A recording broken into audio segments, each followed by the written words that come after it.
Вітання! Це Бігус.Інфо. Зараз буде неочікувано. Що ви знаєте про гомеопатію? Класична гомеопатія – це науково непідтверджене вірування, згідно з яким, якщо взяти якусь речовину і потім розвести її водою так, щоб в цьому розчині, зрештою, не лишилось жодної молекули, власне, речовини, а потім взяти крапельку цієї водички і крапнути на кульку з цукру, то оте, що вийде, можна називати ліками, і воно щось там лікує. Сьогоднішній ефір практично про гомеопатію. Він про закон, який мав збільшити доходи держави від олігархічного бізнесу. Бізнесу, який в нас переважно на державних ресурсах і побудований, і тримається. Цей закон навіть назвали антиахметівським. Але це там, на початку, доки він був, скажімо так, концентрований. Його створили ще весною, і оця перша версія потрапила до журналістів. І це щастя, бо тепер можна відслідкувати, як за півроку цей закон розводили водою і маячнею, і розвели закони всіх нас до того, що з антиахметівського він став просто цукровою солодкою кулькою для олігархату. Там таке ням-ням-ням дайте ще. Коротше, про любов Верховної Ради до верховного олігархату.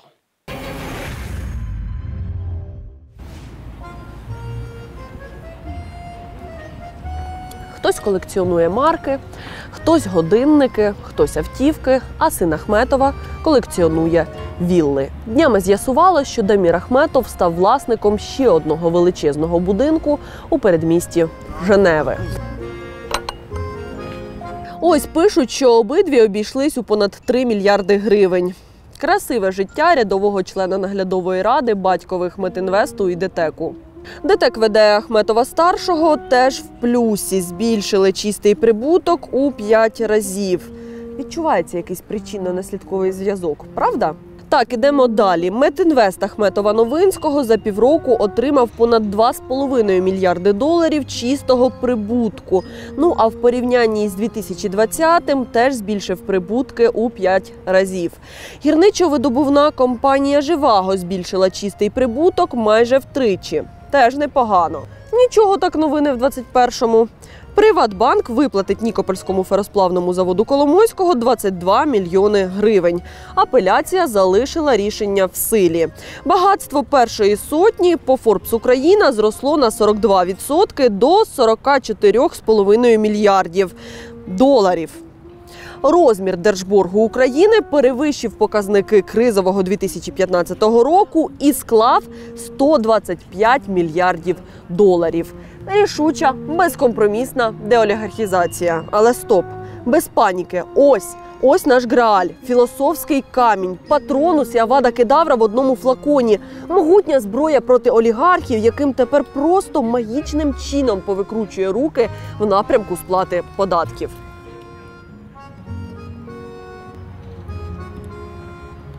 Коротше, це я про типу таємний документ. Він таким був півроку тому. Зеленський змусить, Ахметов заплатить, Рада проголосує. За що? За законопроект 5600, який зі старту почали називати антиахметівським. Більше податків для олігархів, більше грошей до бюджету, світле майбутнє. Що ж, пройшло півроку і він уже у Верховній Раді. Вже навіть в першому читанні його встигли проголосувати. І збирались голосувати в цілому. Але це важко пояснити, гляньте на ці заголовки.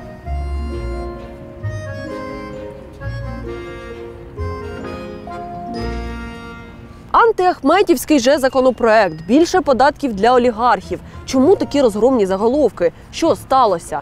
Все просто. Антиахметівський законопроект, мандруючи із кабінета в кабінет, втрачав свою антиахметівськість. І коли дійшло до остаточного голосування, то давайте все ж по порядку.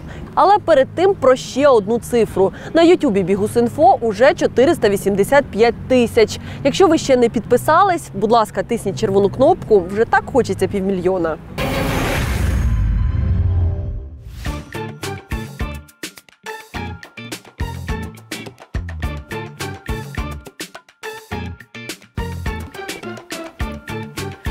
Весна 2021-го. Міністерство фінансів напрацювало законопроект, який має підвищити податки для великого бізнесу, що заробляє на надрах. Не забули, що надра належать народу України, правда? Так як найбільше зміни стосувались збільшення плати за видобування залізної руди та зросту екоподатків, то і найтяжчого податкового удару зазнав би бізнес олігарха Ріната Ахметова. Тому його і обізвали антиахметівським. Він потрапив у руки до журналістів, та що там, в ось ці самі руки теж ще раніше, ніж на стіл до прем'єра. Ми його первинну версію вивчили і дійшли висновку, що із натяжечкою, але її таки можна було назвати невигідною для олігарха. Та що там для олігархів? Власне, про це красномово свідчив близький до істерики стан ведучих з телеканалу Ріната Ахметова. Але президент Володимир Зеленський у травні як лев захищав законопроект. Ось дивіться. Як ви ставитесь до ініціативи влади збільшення податків? Як вона відобразиться на процесі, чи не вплине в зворотньому боці? Коли ви кажете, збільшення податків, це не для українців, збільшення не для суспільства. Збільшення податків, те, що ви, я розумію, з якого ви каналу і про що ви говорите, є збільшення податку на залізну руду. Це саме про те, що ви говорите. І чи не боюсь я, що, напевне, відповідні підприємства підуть в тінь. Вважаю, що це абсолютно нечесно, тому що залізна руда, вона належить українському народові, і ці надра належать згідно Конституції українців. І мені здається, що треба збільшувати податок. Ми розуміємо чітко, хто з яких підприємців скільки заробляє, але й надати можливість за рахунок, коли у нас війна, коли нам складно, коли нічим сплачувати пенсії людям, і за рахунок державних надр заробляти 200-300% ми не дамо. Я відповів на ваше питання? Ого, яка потужна відповідь лобісту інтересів олігарха. Все, тоді здавалося, що таємні візити першого помічника Сергія Шефіра до Ахметова забуті, преференції для бізнесу олігарха у минулому, а попереду лише суцільне, світле майбутнє. Бо ж сам президент ступив на стежку війни. Так, а поки я тут згадую, там комітет вже фінальну версію розглянув. Вона повернулась в зал для розгляду і її мають ухвалити ось прямо на цьому тижні.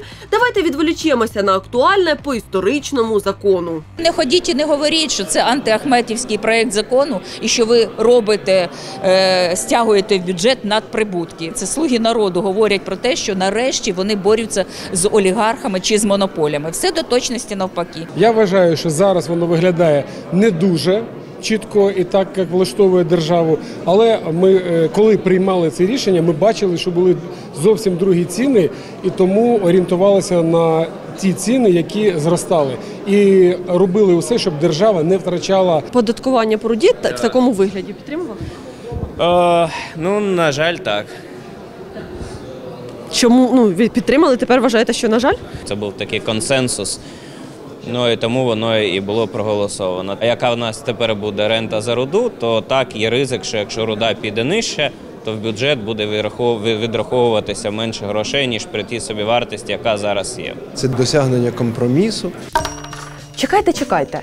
А щось і стало. Хіба ж цей законопроект не про... І за рахунок державних надр заробляти 200-300% ми не дамо. Прокиньтесь, ми ж в Україні. Дива не сталося. В Кабмін законопроект зайшов антиахметівським, а із Кабміну вийшла вже його якась дуже ніжна і пухнаста версія. Зеленський же, який не дасть по 200-300% прибутку отримувати, не в Кабміні сидить, а аж в 200 метрах на Банковій. Тож урядовці, мабуть, не йому, а Голованову більше повірили. Ай, не треба чесним бізнесменам податки збільшувати. Це я, звісно, жартую, а якщо серйозно, нагадати, в чиїй компанії до Держслужби працював прем'єр, який саме у Кабміні і сидить. Ось цю м'якеньку версію в першому читанні Рада й ухвалила. А далі документ потрапив у профільний комітет. І те, що з ним сталося там, і те, яким він потрапив в зал до ухвалення уже в цілому, не опишеш ніяк. А ні, є ідея. По-моєму, чувак, нас кинули, як лохів розвели за спинами. Хтось добряче потрудився, щоб відкусити від слова антиахметівський префікс «анти». Хто? Хто і з ким вирішував питання за спинами? Що сталося із обіцянками великих податків для олігархів? Скільки ці самі олігархи реально зараз заробляють на бізнесі, який висмоктує державні надра? І скільки у порівнянні з ними заробляє власник цих надр? Народ, пристебніться, такого не покажуть на телеканалі «Україна», і на Плюсах, і на Інтері, коротше. Я перериваю трансляцію, щоб повідомити важливе. В цьому місці могла б бути ваша реклама. І якщо ви рекламодавець, то зараз би всі бачили щось цікаве про вас, а не знов втикали на мене. А наступного разу я тут взагалі портрет Добкіна поставлю. Чи ще щось таке ж гидотне. А нам всім не треба гидотно. Треба, щоб тут стояла ваша реклама. І це не шантаж, це реальність. Пишіть в бот, лінк під відео. Що ж планував Мінфін? Збільшення податку на видобування залізної руди. Збільшення екоподатку. Бо користування надрами – доволі брудний процес. Брудний в усіх сенсах, але в першу чергу саме в екологічному. Скасувати земельні пільги для гірничого бізнесу олігархів. Ввести акциз на зелену енергетику. Почнемо з найтяжчого – з руди. Ахметов всю руду забрав, мені самі окатиші з неї лишились. Це якраз про руду і згадував президент. І саме звідти, за початковим планом, мали йти найбільші додаткові надходження до бюджету. У 2020 році компанії, що видобувають залізну руду, сукупно заробили десь під 40 мільярдів гривень. Близько половини цих грошей, десяток швейцарських віл в еквіваленті, заробив Рінат Ахметов. Заробив не одноосібно, звісно. Частково у партнерстві із нардепо-олігархом Вадимом Новинським через Метінвест, частково через Криворізький залізнорудний комбінат із колегою по олігархату Ігорем Коломойським. Цю ідеалістичну монопольну компанію доповнює ще Ферекспо Костянтина Живаго. Його гірничо-збагачувальні комбінати забрали орієнтовно чверть всіх грошей. Так, це є. Всі зборі, можемо рухатися далі. Залізна руда – це корисна копалина. Корисні копалини, і зараз це кажу не я, а Конституція, належать народу. Ні, не народу Козина чи Кончазаспи, народу України. Усім громадянам. Ахметову, Новинському, Коломойському, Живаго належить рівно постільки ж, як мені, Бігусу чи тобі. А враховуючи те, що у декого із цього шановного товариства подвійне, а то й потрійне громадянство, то нам може і більше. Скільки заробили на руді ці четверо, ми розібрались. Майже 40 мільярдів. Так а скільки ж заробили ми, решта громадян? Це ж має бути якась колосальна сума? Ага, в 10-ро менше. Близько 4 мільярдів. Саме стільки за минулий рік бізнеси олігархів відрахували в бюджет ренти. Плати за бізнес на ресурсі, що належить громадянам. Ще раз, на 4 понад 40 мільярдів гривень. Всі інші, майже 40 мільйонів українців, менше 4 мільярдів. Народ в 10-ро менше. Ігоре Валерійовичу, візьміть, будь ласка, свій мільярд за руду. Угу. Так, пане Вадим Новинський, візьміть свої 3,5 мільярди, розпишіться. Ага, пане Живаго, ось ваші 11. Рінате Леонідовичу, ви, як завжди, на коні. Ось ваші 23 мільярди. Так, всі інші розібрали по 100 гривень і давайте вже йдіть працюйте. Досить скігліть. Звісно, я гіперболізую капіталізм, бізнес і все таке. І взагалі, я причепилася до дуже низької ренти, а може вони іншими податками, як золотом, заливають бюджет? Може. Давайте дивитись. Ось на телеканалі Ахметова хваляться сумою податків, які сплатив Метінвест за півроку 2021-го. Компанія Метінвест лише за останні півроку сплатила рекордну суму податків. Стільки не відраховувала жодного разу за всю історію свого існування. Понад 16 мільярдів гривень, збір який удвічі більше, ніж за той самий час минулого року. Дійсно, 16 мільярдів звучить пристойно. Смішно тільки, що тут забувають сказати про те, що левову частку цих податків у подальшому держава відшкодовує у вигляді ПДВ. Так, наприклад, у 2020-му Метінвесту з 22 мільярдів сплаченого компенсували 14. Це раз. Є ще й два. У 2021-му компанія ж сплатила більше податків не просто так. Просто вона збільшила свій прибуток 5. І щось вже дебет з кредитом не сходяться, правда? Прибуток більший вп'ятеро, а податки заплатили більші вдвічі. Отже, чистий прибуток – 75 мільярдів гривень. Чистий – це вже те, що на нові вілли в Швейцарії де міру може йти. А в бюджет заплатили 16 мільярдів гривень. 4,5 рази менше. Запам'ятаємо, це буде важливо для порівняння із країнами, де чиновники менше люблять слово «компроміс», коли йдеться про податки для великого бізнесу.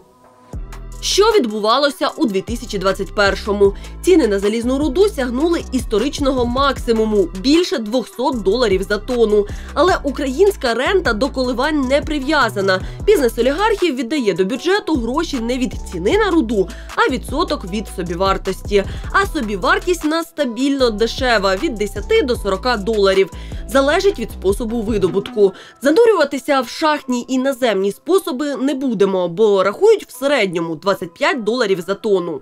Рента 12%, тож відрахування до бюджету близько $3 за тонну. Якось не дуже чесно, правда? Хоча, а може це нормальна світова практика і компанії Ріната Ахметова дійсно платять Рекордну суму податків. Ні, ці суми ненормальні, бо у світі оподатковують прибуток, що логічно, або ж беруть відсоток від ринкової вартості руди. Це по-перше. А по-друге, у цивілізованому світі податки на прибутки вищі. Тож там рекордні вартості руди доволі непогано відобразились на держбюджетах. В окремих країнах існують додаткові податки на так звані надприбутки добуваючих компаній. Зокрема, Австралія, найбільша країна з видобутку залізної руди, існує додатковий податок на надприбуток здобуваючих компаній в розмірі 22,5%. Це регулює спеціальний закон про користування надрами. Тому і ці країни, звісно, вони отримали значно більший зиск від ситуації на ринку. Тобто в Австралії, по суті, є два типи платежі за користування надрами. Перший – ось ця наша класична рентна ставка – 7,5%. Правда, в них вона, за розрахунками експерта, в пікові моменти сягає десь $15 за тонну. $15 – $3. Різницю відчули? Ну, але й ми не Австралія, теж вірно. А ще додатково до цього держава забирає 22,5% від прибутку компаній. Це десь ще $40. Це податок на надприбуток. Австралійські податки дозволяють стягувати до бюджету з великих гравців орієнтовно в 6 разів більше, ніж ми з компанії Ахметова, Коломойського чи Живаго. Боляче. Терпіть. Зараз буде ще болісніше. Зараз розвинені країни рухаються до моделі оподаткування рудного бізнесу, коли визначається справедлива норма рентабельності. Держави прагнуть все, що понад цей справедливий прибуток, зібрати в бюджет. Держава розуміє, що ресурси, надра, вони вичерпні, вони завершуються. Такі країни, як Австралія, вони запроваджують плату і додаткові податки для того, щоб ці кошти інвестувати в інші альтернативні напрямки економіки, для того, щоб після вичерпування цих ресурсів економіка країни не постраждала. Тобто вони готують таку свою подушку безпеки. Україна такої практики не застосовує. Це абсолютний мінімалізм. Тобто це по мінімуму. Це неможливо порівняти з тими практиками, які є в світі. Так ось український Мінфін якраз і хотів перейти до загальносвітової практики – оподатковувати ринкову вартість руди, а не собівартість видобутку. І стягнення встановлювати в залежності від цін пропонували не те, щоб такі, як в Австралії, але приблизно такі, як в Росії. Ага, навіть в них вище, ніж в нас. Хотіли вони цього навесні, якраз на піку вартості руди на ринку. Зараз ціна впала, але й з нею модель Мінфіну мала б принести до бюджету додаткових десь 12 мільярдів гривень. Ключове тут «мала б», бо ви вже знаєте, що потім законопроект пройшов через Кабмін. Там цифри покреслили і депутатам віддали вже з на третину зменшеними ставками податків для олігархів. Вас називали частково людиною, яка може там якось лобіювати інтереси Ріната Ахметова. І так стало, що 5600 навіть в Раду вже потрапив в пом'якшеному варіанті. Чому так сталося? Я думаю, що за 1,5 роки вже всі переконалися що я лобію лише інтереси держави. 5600 потрапив в консолідованому вигляді. Все ж відбувається колегіально, і коли документ виходить, значить він виходить вже з прийнятим колегіальним консолідованим рішенням. Це дуже важливо. Просто, можливо, до вас зверталися менеджери? Ні, до мене ніхто не звертався. Правильно, що до Шмигаля звертатись? Всі вже ж давно вивчили, що важливі питання вирішуються в Офісі Президента.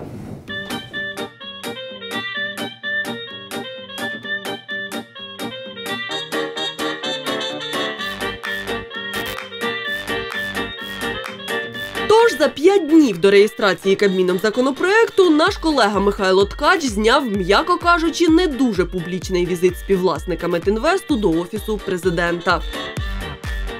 За даними наших джерел, саме Новинський і вів перемовини на Банковій про оподаткування рудного бізнесу. Боровся і за себе, і того хлопця – Ріната. Перемовини, за словами нашого співбесідника, велися в кабінеті одного із керівників Офісу Президента у присутності очільника податкового комітету Данила Гетманцева. Чи були ви із Вадимом Новинським в Офісі Президента разом і чи обговорювали ви там з ним, з кимсь з керівництва Офісу, питання 5600?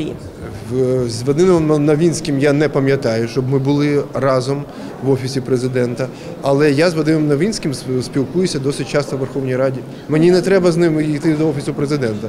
І, до речі, питання, що стосуються цього законопроекту, також він піднімав, на що я направив його на Zoom нашого комітету. І я так розумію, що ті представники, які були, вони були пов'язані з тими компаніями, які скажімо так, видобувають руду в Україні. Мы увидели цифры какие-то более высокие. Потом, конечно, они понимают, что так нельзя душить собственных производителей, а нужно делать так, чтобы хотя бы была какая-то справедливость. З Данилом Гетманцевим вас бачили, як ви заходили до керівництва разом із ним, а він подав правки, які, на наш погляд, это неправда. С ним в одном кабинете. Смотрите, я с Данилом Гетманцевым здесь встречаюсь постоянно. Так. В зале я с ним спокойно могу встретиться, здесь с ним что-то поговорить. В офис з ним разом не ходили? Еще раз вам говорю, я с ним встречался здесь и могу с ним что-то обсуждать. Добре, в офіс разом з ним ходили, були з ним в одному кабінеті у керівництва Офісу Президента, чи ні? Не помню. Не пам'ятаєте? Не пам'ятаю. Може бути був, може бути не був. Пам'ятаю, не пам'ятаю, а в результаті за новою версією все ще антиахметівського законопроекту виходить, що в такому вигляді, як вона зараз пропонується до затвердження, розрахунки показують, що за ціни тонни залізної руди порядка $105, а можливо і менше, бізнес вже буде платити менше податків, менше рентних платежів, ніж він платить навіть зараз за цією моделлю, яка існує. Вони шукали компромісу, а в результаті зробили все можливе, щоб олігархи ці 12 мільярдів до бюджету не доплатили. На реєстрацію законопроекту і роботу комітету пішло півроку. За цей час ціна руди уже упала, а комітет довипилював із законопроекту все антиахметівське, що не випиляв Кабмін. Як? Старим дідівським способом. В законопроекті з'явилась формула. Так, така сама, як Роттердам плюс, тільки Гуанчжоу мінус. Якщо по Роттердам плюс ми доплачували Ахметову за доставку вугілля із Роттердаму, якої насправді не існувало, то тут від суми, на яку нараховуватиметься рента, відніматимуть теоретичну суму доставки із порту Гуанчжоу в Китаї. Десь баксів 15. І ще 10 на внутрішні логістичні витрати. Теоретична ця доставка банально через те, що далеко не вся українська руда їде на експорт в Китай. Часто вона їздить ледь не між сусідніми областями, але віднімати все одно будуть і українські 10, і китайські $15 за доставку. Якщо перерахувати нову ренту за цією формулою по нинішнім цінам, то вийде менше $3, які бізнес олігархів платить зараз. Ну не геніально? Ось цю формулу Гуанчжоу мінус запропонував якраз голова комітету Данило Гетманцев. Як сказано в документі, разом з усім складом комітету. Деякі нардепи справді підтримували. Ви теж її підтримали? Так, звичайно. А чому? Ну, по-перше, треба розуміти, що є прямі податки, є непрямі податки. Чомусь і забули про збільшення ціни вартості і ЖД-привезення, і перевалки руди. Це також є частиною податків отримує більше коштів Укрзалізниця і державне підприємство «Порт Южний». Да, я підтримав. Якщо ціна руди $200, вони будуть платити досить високі ціни. Брехню, яку він хоче подавати, що всі члени комітету, я помітила відразу, коли була підготовлена таблиця до другого читання. Я виключила себе з усіх поправок. Я утримався від даного рішення. По-перше, воно було зачитано під стенограмою, не було до кінця зрозуміло, про що мова. По-друге, на мою думку, ставка ренти на руду мала все-таки бути більшою. Ці компанії фактично не ухиляються з сплати податку на прибуток, але зважаючи на історію того, як в нас здобуті у власність ці залізнорудні кар'єри, я вважаю, що ставка на ренту на руду в Україні мала б бути вищою. А ні, це ж треба не всі. Сам Гетьманцев пояснює, що формула – це компроміс між тим, як хотіла держава і як хотіли олігархи. Логіка в тому, що якщо ми оподатковуємо вартість чогось, ми не повинні оподатковувати витрати цього ж самого суб'єкту на доставку цього чогось до Китаю чи до будь-якої іншої країни. Ми не можемо оподатковувати витрати, ми повинні оподатковувати дохід. Але от цікавий момент. Цю ж формулу в законопроект подавали поряд із Гетьманцевим ті нардепи, які, за нашими спостереженнями, стабільно діють в інтересах Ріната Ахметова. Ось вони красені. Але ось що цікаво, експерти вважають, що законопроект вигідний ще й Ігору Коломойському. Але ж залізна руда – вотчина в основному Ахметова і Живаго. До чого тут Коломойський? Все просто. Компроміс торкнувся не лише залізної, а й марганцевої руди, де Ігор Валерійович – монополіст. Його чисті прибутки в цьому бізнесі, звісно, не десятки мільярдів на рік, як в Ахметова, але вже 3,5 за цей рік. Йому просто теж вигідна формула Гуанчжоу мінус. Все банально і просто. Чому депутати «Слуги народу» подають правки вигідні олігархам? Ну, окрім непублічних торгів прямо в Офісі Президента. Просто монобільшість, вона лише на папері моно. Насправді «Слуга народу» давно розбита на групи і групки, частина із яких контрольовані тим чи іншим великим бізнесом. На початку ж каденції цієї Верховної Ради вже була пропозиція запровадити адекватний світовий механізм оподаткування руди. Такий же, як от нещодавно пропонував Мінфін. І з тими ж цифрами. Що тоді сталося? Група народних депутатів від «Слуги» просто заблокували розгляд тієї пропозиції. Це була так звана група Павлюка, контрольована одноіменним бізнесменом і товаришем президента Іллею Павлюком, в офісі якого ця група регулярно і збирається. Але... Та мені пофігу, я чесно вам скажу. Руда – не єдиний подарунок долі для олігархів в антиолігархічному законопроекті 5620. Є ще екологія. Заводи каптять, відходи розкидаються. Коротше, бізнес олігархів, м'яко кажучи, не дуже зелений. За офіційними даними Міністерства екології, топ-забруднювачами є знову-таки компанії Ріната Ахметова. Вони і займають ледь не весь топ-10. Поряд є і бізнес Живаго і Коломойського, плюс ArcelorMittal. Що таке екоподаток? Навіщо він? Змусити цей бізнес очищатися, вкладатися в фільтри, наприклад, чи просто хоча б трохи компенсувати завдану шкоду мають екологічні податки. Але це в світі так. В Україні екоподатки здатні хіба що трохи полоскотати олігархічні гаманці. Насправді проблема не вирішується. У нас досить низькі податки. Наприклад, в Європейському Союзі також за допомогою податку в середньому Європейському Союзі наповнення бюджетів десь в середньому 6%. А в Україні він складає до 0,5%. Тож означає, ми втрачаємо це джерело, яке б могло хоча б частково покрити ті втрати, які ми несемо через забруднення. За рік з усіх українських підприємств нині збирають 4 мільярди гривень екоподатку. Це мало. І ось чому це погано. Бо, як ви думаєте, 10 гривень за тонну викидів вуглецю, тобто СО2, можуть стимулювати встановити хороші, дорогі фільтри за мільйони доларів. Для прикладу, в Іспанії податок на СО2 – 15 євро, у Франції – 45, а в Норвегії – майже 60. Тричі за цей рік Рада намагалась змусити власників великих підприємств поставити найсучасніші дорогі фільтри. Тричі депутати з груп Ахметова і Коломойського збивали цю ідею. Бо податок низький, а фільтри дорогі. Це ж вам тут жити, а у нас колекція віл у Швейцарії. Але ж екологія. І податок справді смішний, і щось треба придумати. Щось, щоб про перемогу заявити і олігархів не образити. Щось, про що можна сказати. Досягнення компромісу. В фінальній версії законопроекту вуглецевий податок виріс. Ні, не до норвезьких норм, навіть не до іспанських. Виріс до 30 гривень. Менше за євро. Це як людині під час операції запропонувати знеболитися ібупрофеном. Але викиди вуглецю – тільки одна із отруюючих похідних великої промисловості. Є іще й інші екоподатки. Наприклад, на тверді відходи рудних порід. І от він між первинною, хоча б схожу на антиахметівську версію від Мінфіну, і до тієї, яку в результаті голосують депутати, суттєво втратив. В першій версії його пропонували збільшити у 6 разів – з 49 копійок до 3 гривень за тонну.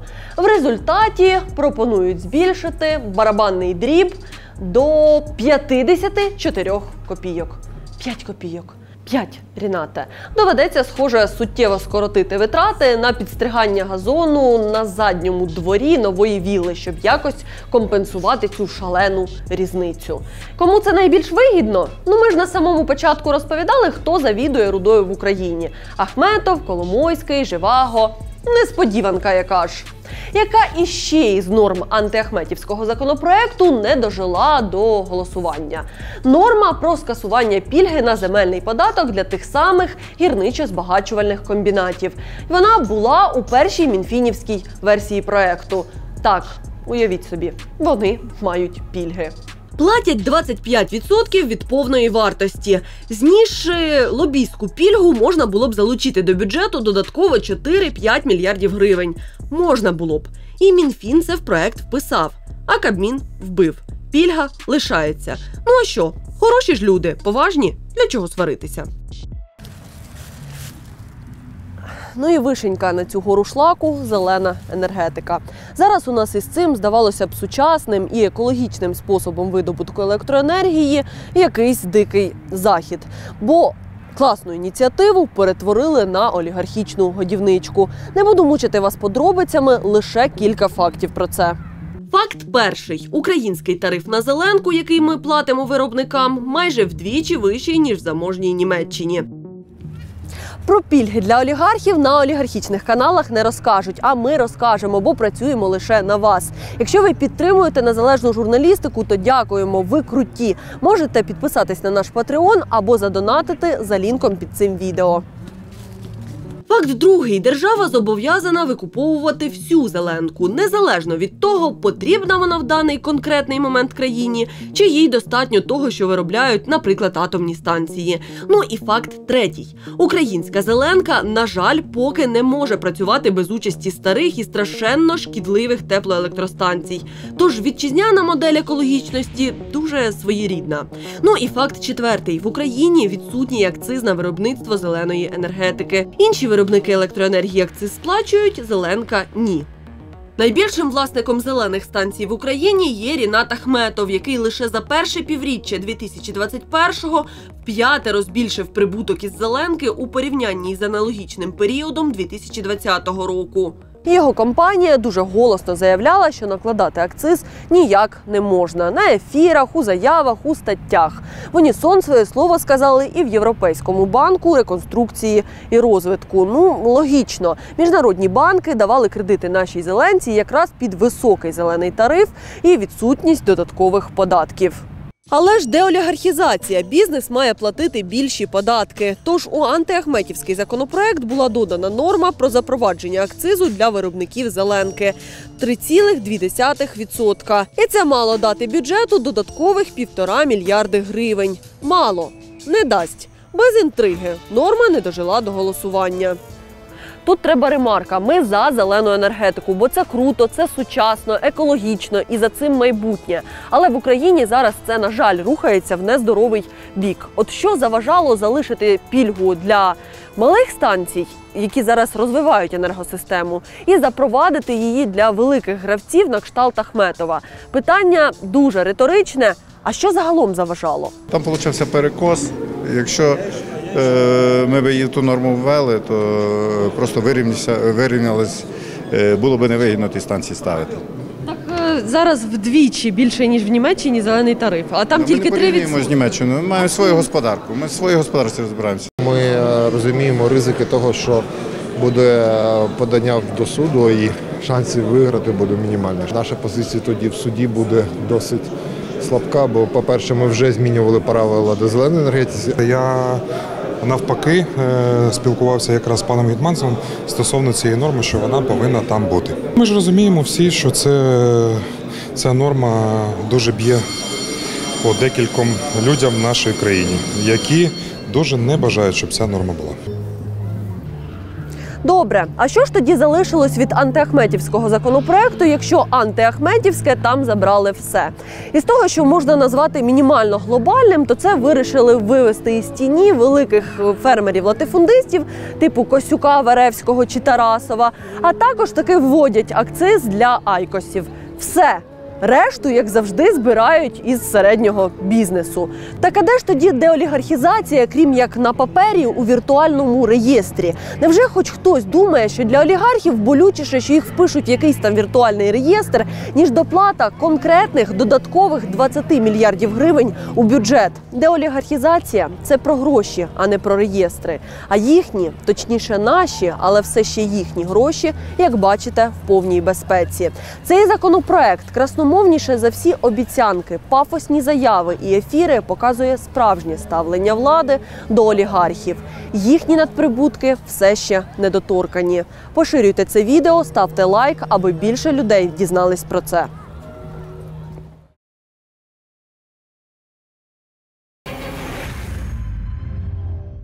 Так, на цьому все в плані ефіру, а не олігархічної теми, бо зараз до неї долучиться Арсен Аваков, який, вочевидь, задовбався дивитись на море в Італії, повернувся і почав свою нову політичну діяльність з критичних панчів Зеленському з теплої ванни на Ахметівському каналі. Бокс з теплої ванни. Коротше, стане ще цікавіше. До зустрічі. Для тих, хто додивився до кінця, моє традиційне дякую, яке потроїться, якщо ви нам ще й щось задонатите. І ще, до речі, є питання. Після випуску «Не ведись про якість води» ми познайомились з лабораторією, яка готова робити для нас і для вас різні аналізи чого завгодно. Так як подібні аналізи штука не дешева, то робити їх хочеться одразу на тому, що вам гарантовано цікаво. Питання – що вам цікаво? Порівняльний аналіз чого нам для вас зробити? Що дослідити, щоб ви це точно дивились і вам це було корисно? Пишіть в коменти. Бензин не пишіть, це ми і самі придумали.